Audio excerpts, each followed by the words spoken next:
ഹിന്ദു ഐക്യവേദി നേതാവായ KP Sasikala teacher കൂടി നമ്മോടൊപ്പം ചേരുന്നു. ടീച്ചർ, അങ്ങേയറ്റം ഞെട്ടിപ്പിക്കുന്ന കാഴ്ചയാണ്. ഭക്തരെ അവഹേളിക്കുന്ന കാര്യമാണ് നടന്നിരിക്കുന്നത്. പ്രസാദമായി വാങ്ങിയ അപ്പം, ഉണ്ണിയപ്പത്തിൽ മുഴുവൻ ഇങ്ങനെ പൂപ്പൽ പിടിച്ച് നിറഞ്ഞിരിക്കുകയാണ്. ഞെട്ടിപ്പിക്കുന്നതിലുപരി സങ്കടപ്പെടുത്തുന്ന ഒരു വാർത്തയാണ്. ഇപ്പൊ ഇത് ഒരു ബേക്കറിക്കാർ ഒരു ഹോട്ടലാണോ ചെയ്തതെങ്കിൽ താൽക്കാലികമായെങ്കിലും അതിന്റെ ലൈസൻസ്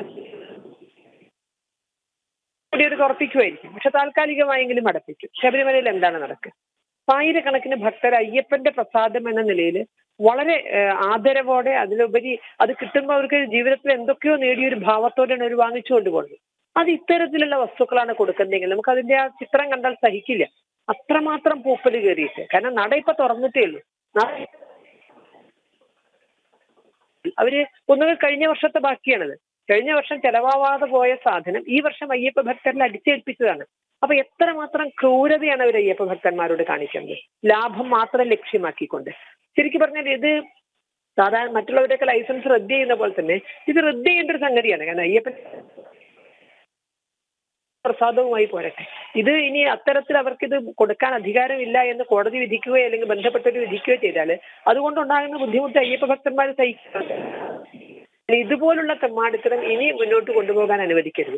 ഏലക്കായിൽ വിഷം, കഴിഞ്ഞ പ്രാവശ്യം അരവണ തയ്യാറാക്കി കോടിക്കണക്കിന് രൂപ അത് ഡിസ്പോസ് ചെയ്യാൻ തന്നെ കോടിക്കണക്കിന് രൂപ ദേവസ്വം ബോർഡിന്റെ ഫണ്ട് ചെലവഴിക്കേണ്ടി വന്നു. അപ്പൊ ഇങ്ങനെ നിരുത്തരവാദപരമായിട്ട് അയ്യപ്പ ഭക്തന്മാരോട് പെരുമാറാൻ പാടുന്നു.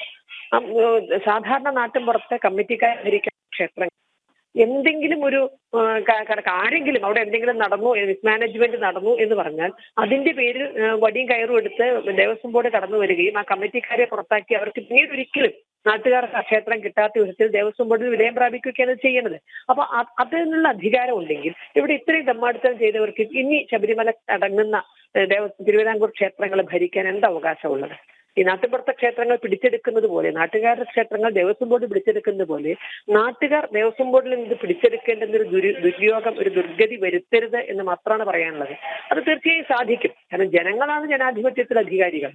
ഇതുപോലുള്ള അവരുടെ കൈവശമുള്ള നല്ല രൂപത്തിൽ നടന്നു പോകുന്ന ക്ഷേത്രങ്ങൾ, അത് നിർഗതി പിടിച്ചിരുന്ന ക്ഷേത്രങ്ങൾ, ഇവര് വേർപ്പൊഴുക്കി നന്നാക്കിയ ക്ഷേത്രങ്ങൾ പല പേരും പറഞ്ഞ് പിടിച്ചെടുക്കുമ്പോൾ ഒരു ബുദ്ധിമുട്ടും ഇല്ലാതെ വരുമാനം വന്ന് മറയുന്ന ക്ഷേത്രത്തിലെ മര്യാദയ്ക്ക് അയ്യപ്പ ഭക്തർക്ക് വൃത്തിയും ശുദ്ധിയുള്ള സാധനം കൊടുക്കാൻ സാധിക്കുന്നില്ലെങ്കിൽ തീർച്ചയായും അവർ ഇറങ്ങിപ്പോണം. അല്ലെങ്കിൽ അവരെ ഇറക്കി വിടാനുള്ള ഉത്തരവാദിത്വം അത് ഭക്തജനങ്ങൾ നിറവേറ്റേണ്ടി വരും. ആ നിലയിലേക്ക് കാര്യങ്ങൾ പോകരുത്. ബഹുമാനപ്പെട്ട കോടതിയാണെങ്കിലും ബന്ധപ്പെട്ട സർക്കാരാണെങ്കിലും അതിൽ ഉണർന്നു പ്രവർത്തിച്ച് ഇത് ആരാണോ, നമുക്കറിയാം ഇതൊക്കെ കരാറാണ് എന്നുള്ളത്, ആരാണോ കരാറെടുത്തത്, ആരാണോ ഇത് ചെയ്യുന്നത്, അവരെ ഇതിൽ നിന്ന് അടിയന്തരമായി ഒഴിവാക്കി ഭക്തജനങ്ങൾക്ക് ഈ വിഷം കൊടുത്തവർക്ക് മാതൃകാപരമായ ശിക്ഷ കൊടുക്കേണ്ടത്.